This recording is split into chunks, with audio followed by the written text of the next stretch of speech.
യേശുവിൽ ഏറ്റവും പ്രിയമുള്ള സഹോദരി സഹോദരന്മാരെ, ഒരു നല്ല ദിവസം ആശംസിക്കുന്നു.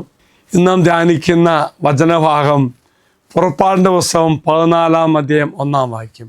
ആ വചനം വായിക്കുമ്പോൾ അച്ഛൻ്റെ മനസ്സിലേക്ക് കുറേ നാളുകൾക്ക് മുമ്പ് ഞാൻ മൾട്ടിമീഡിയ പഠിച്ചപ്പോൾ ഒരു കാര്യം ഓർക്കുക.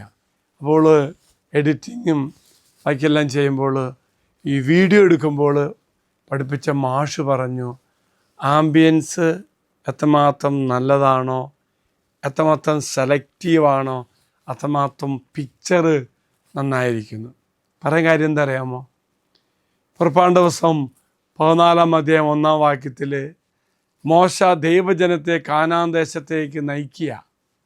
അപ്പോൾ തമ്പുരാൻ പറഞ്ഞു, ഈ ജനത്തെ പിഹാഹിരോത്ത് എന്ന സ്ഥലത്ത് പാളയമടിച്ച് അവിടെ കൂടാൻ പറഞ്ഞു. അതുപോലെ മോശ ചെയ്തിട്ടോ. ആ സമയത്താണ് ദൈവജനത്തെ ആരാധിക്കാൻ പോകണമെന്ന് പറഞ്ഞപ്പോൾ മോശ അനുവദിച്ചു. പിന്നീട് അവർക്ക് ചിന്ത കടന്നു വന്നു, ഈ അടിമകളെല്ലാം പോയാൽ ഭയങ്കര അപകടമാകും. രണ്ടാമതൊരു ചിന്ത വന്നപ്പോൾ അവർ എല്ലാവരും ശക്തരായ എല്ലാവരും കൂടി തിരിച്ചു പിടിക്കാൻ വേണ്ടി തിരിച്ചവരെ അടിമകളാക്കി ഈജിപ്തിലേക്ക് കൊണ്ടുപോകാൻ വേണ്ടി കുതിരപ്പുറത്ത് വരിക. ദൈവജനം കണ്ടു, അവർക്ക് ഭയങ്കര ഭയമായി.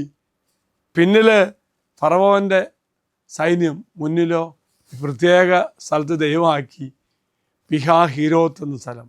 അപ്പുറം കടൽ നടുക്കായി. നിങ്ങൾ ഭയങ്കരമായിട്ട് കരച്ചിൽ തുടങ്ങി. ആ സമയത്ത് ദൈവജനം മോശയ്ക്കകത്ത് പിറുപിറുത്തു, നീ എന്തിനാ പണി കാണിച്ചത്? ഞങ്ങളാ മരുഭൂമിയിൽ ഇപ്പം ആയിരിക്കുന്നു. ഈജിപ്തിൻ്റെ അടിമത്തത്തായപ്പോൾ നല്ല ചോറ് കിട്ടും, എന്തെല്ലാം കിട്ടുമായിരുന്നു. നിങ്ങളെ കൊല്ലുവാൻ വേണ്ടിയാണോ കൊണ്ടുവന്നതെന്ന് ചോദിക്കുന്നുണ്ട്.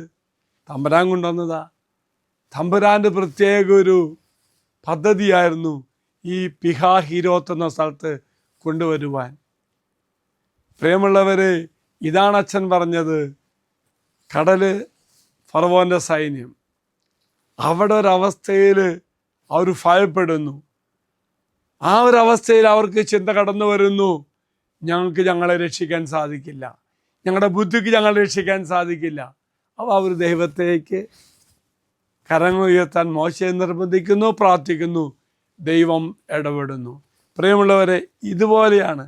നശിപ്പിക്കാൻ വേണ്ടിയല്ല, ദൈവം തന്നെ വിശുദ്ധീകരിക്കുവാൻ വേണ്ടിയാണ് ഈ പിഹാഹിരോത്ത് എന്ന സ്ഥലത്ത് പാളയമടിക്കാൻ പറഞ്ഞത്. അവർ കരഞ്ഞു.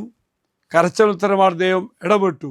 ഇതുപോലെയാണ് പ്രിയമുള്ളവരെ നമ്മളെയും പരീക്ഷിക്കുമ്പോൾ ഭയം വേണ്ട, ശക്തിപ്പെടുത്തുവാൻ, നമ്മൾ അനുഗ്രഹിക്കാൻ വേണ്ടി എന്ന ബോധ്യം മറക്കരുത്. പ്രിയമുള്ളവരെ, നമ്മുടെയൊക്കെ ജീവിതത്തിൽ ഇത്തരം അവസ്ഥ വരുമ്പോൾ ധൈര്യം അവലംബിച്ചുകൊണ്ട് ധൈര്യമായി മുന്നേറാനുള്ള കൃപ കിട്ടാൻ വേണ്ടി നമുക്ക് പ്രാർത്ഥിക്കാം. ദൈവം എല്ലാം നന്മയ്ക്ക് വേണ്ടി മാത്രമേ പരിണമിക്കുകയുള്ളൂ, മാത്രമേ ചെയ്യുള്ളൂ. അപ്പോൾ ഇതുപോലെ കൊണ്ടുപോകും. ഇതുപോലെ കൊണ്ടുപോകുമ്പോൾ പതറണ്ട, ഭയപ്പെടേണ്ട, മറിച്ച് ദൈവം നമ്മെ കാത്തുകൊള്ളും, വിശുദ്ധീകരിച്ചുകൊള്ളും. ദൈവം നിങ്ങളെല്ലാവരെയും അനുഗ്രഹിക്കട്ടെ എന്ന് പ്രാർത്ഥിക്കുന്നു. നിങ്ങളുടെ സർവ്വനിയോഗങ്ങൾ താരേക്ക് സമർപ്പിക്കാൻ വേണ്ടി ഈ വാഗ്ദത്ത പേടകത്തിലേക്ക് സമർപ്പിച്ച്